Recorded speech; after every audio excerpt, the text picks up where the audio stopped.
याकूब का आम खत और उसका 5वां बाब जो 20 आयात पर मुश्तमिल है। ऐ दौलतमंदो, जरा सुनो तो, तुम अपनी मुसीबतों पर जो आने वाली हैं रो और वावेला करो। तुम्हारा माल बिगड़ गया और तुम्हारी पोशाकों को कीड़ा खा गया। तुम्हारे सोने चांदी को जंग लग गया और वो जंग तुम पर गवाही देगा और आग की तरह तुम्हारा गोश्त खाएगा। तुमने अखीर जमाने में खजाना जमा किया है।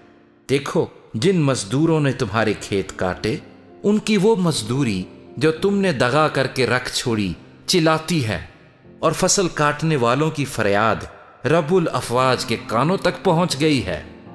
तुमने जमीन पर ऐशो इशरत की और मजे उड़ाए। तुमने अपने दिलों को ज़िबा के दिन मोटा ताजा किया। तुमने रास्तबाज शख्स को कसूरवार ठहराया और कत्ल किया।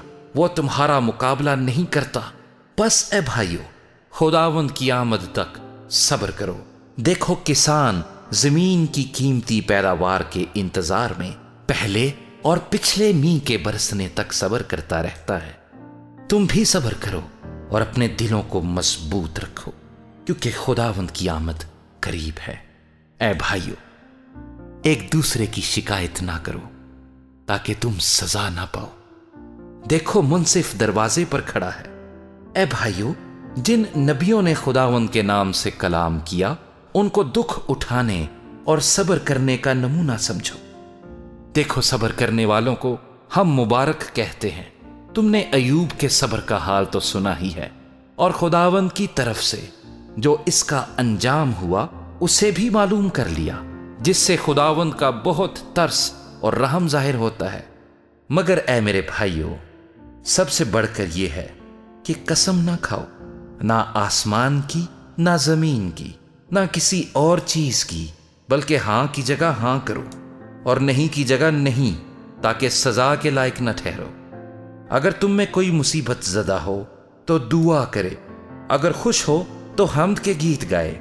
अगर तुम में कोई बीमार हो तो कलीसिया के बुजुर्गों को बुलाए और वो खुदावंद के नाम से उसको तेल मल कर उसके लिए दुआ करें।